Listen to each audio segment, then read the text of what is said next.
Olá pessoal do NEPT, Núcleo Espírita Paulo de Tarso. Vamos para mais um trechinho do estudo da Gênese, no capítulo 15, os milagres do Evangelho, falando sobre os sonhos, que é o item 3. José, diz o Evangelho, foi advertido por um anjo que lhe surgiu em sonhos e lhe disse que devia fugir para o Egito com o menino. Essa passagem está registrada em Mateus, capítulo 2, versículo 19, e as advertências por sonhos desempenham um grande papel nos livros sagrados de todas as religiões.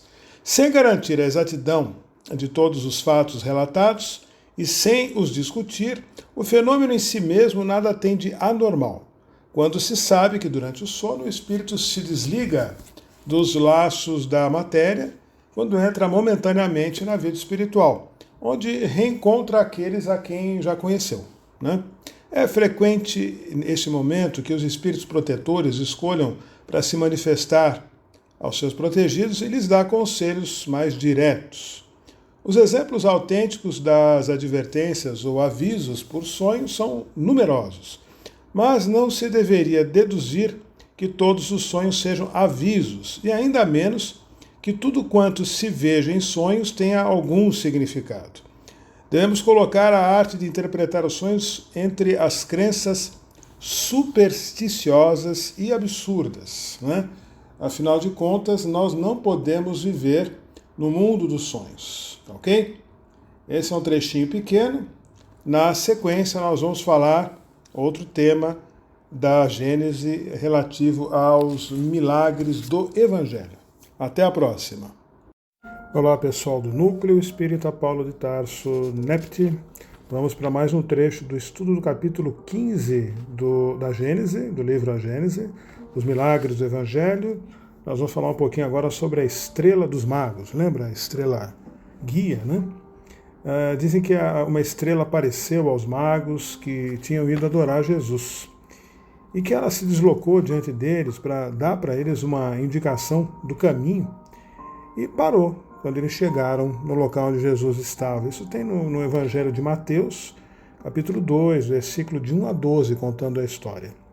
A questão não é de saber se o fato relatado por Mateus é real ou se não é apenas uma imagem para indicar que os magos foram guiados de alguma maneira misteriosa para o lugar onde se encontrava o menino Jesus, pois não existe nenhum meio de verificar o assunto. Consideremos então se é possível um fato dessa natureza, né? Uma coisa é certa, é que em tais circunstâncias a luz não podia ser uma estrela. Assim se podia pensar numa época em que se consideravam as estrelas como pontos luminosos fixos no firmamento, os quais podiam cair sobre a Terra, não hoje, quando se lhes conhece a natureza. Nem por isso deixa de ser uma coisa possível a aparição de uma luz com o aspecto de uma estrela, mesmo que não tenha a causa que se lhe atribui. Um espírito, por exemplo, pode aparecer sobre uma forma luminosa ou transformar uma parte do seu fluido perispiritual em um ponto luminoso. Diversos fatos desse gênero, recentes e perfeitamente autênticos, não têm outra causa e esta causa nada tem, na verdade, de sobrenatural. Vamos falar um pouquinho sobre vista dupla, a entrada de Jesus em Jerusalém. Quando se aproximaram de Jerusalém, chegados a Befagé, perto da Montanha das Oliveiras, Jesus enviou 2 de seus discípulos e lhes disse: Ide a esta cidade que está diante de vós, e lá chegando, encontrareis uma jumenta amarrada, e seu jumentinho perto dela. Desamarrai-a e trazei-mo. Se alguém vos disser alguma coisa, dizeres que o Senhor tem necessidade deles, e logo vos deixarão trazê-los. Ora, tudo se fez a fim de que se cumprisse a palavra do profeta. Dizei à filha de Sião: Eis nosso rei que vem a nós, cheio de doçura, montado numa jumenta, e com o jumentinho daquela que está sob o jugo. Isso aqui está no Velho Testamento, em Zacarias, capítulo 9, versículos 9 e 10. Os discípulos se foram, pois, e fizeram o que Jesus lhes ordenara, e tendo trazido a jumenta e o jumentinho, cobriram-nos com suas vestes e o fizeram montar. Essa é por conta da entrada de Jesus em Jerusalém. Ele cumpria, então, a profecia de Zacarias, né? Que entraria em Jerusalém como montado num cavalo e não exatamente numa jumentinha, né? E esse último trecho está em Mateus, capítulo 21, versículos de 1 a 7. Vamos falar um pouquinho agora sobre o beijo de Judas. Vamos lá. Mais um trecho do Novo Testamento, de Mateus, capítulo 26, versículos de 46 a 50. Levantai-vos, vamos. Aquele que deve me trair está perto.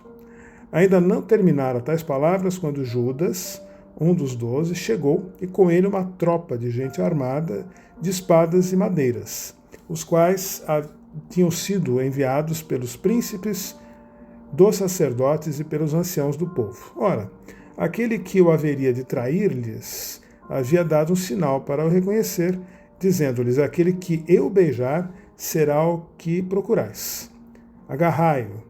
E logo aproximou-se de Jesus e lhe disse: Mestre, eu vos saúdo, e o beijou. Jesus lhe respondeu: Amigo, que vieste fazer aqui? E ao mesmo tempo todos os outros, avançando, ao mesmo tempo que ele fazia isso, né, atiraram-se sobre Jesus e apoderaram-se dele. Essa é a passagem que Jesus prevê a traição de Judas, né, e sabia que ele o entregaria por conta de um beijo, né? Com relação à pesca milagrosa, que está no Evangelho de Lucas, capítulo 5, versículos de 1 a 7. Num dia, quando Jesus estava sobre as margens do lago de Genezaré, encontrando-se comprimido pela multidão do povo, que se apertava para ouvir a palavra de Deus, viu 2 barcas atracadas à borda do lago, das quais os pescadores haviam desembarcado e levavam 2 redes. Entrou, pois, em uma dessas barcas, que era de Simão, e pediu-lhe que se afastasse um pouco da terra. Assentando-se, ensinava ao povo de dentro da barca. Quando cessou de falar, disse a Simão: Avançai para as águas fundas e lançai vossas redes para pescar. Simão lhe respondeu: Mestre, trabalhamos toda a noite sem nada apanhar. Mas, apesar disso, devido à vossa palavra, lançarei as redes. E, tendo-as lançado, apanharam tão grande quantidade de peixes que as suas redes se romperam. E fizeram sinais aos seus companheiros que estavam na outra barca, para que os auxiliasse. Assim o fizeram e encheram de tal modo suas barcas que pouco faltou para que afundassem. Veja que interessante, porque Jesus tinha a presciência dos fenômenos, não é? Não tem nada de sobrenatural nessas questões, não. Tá bom? Encerramos mais esse trecho. Vamos dando sequência na seguida. Muito obrigado pela paciência. Até a próxima.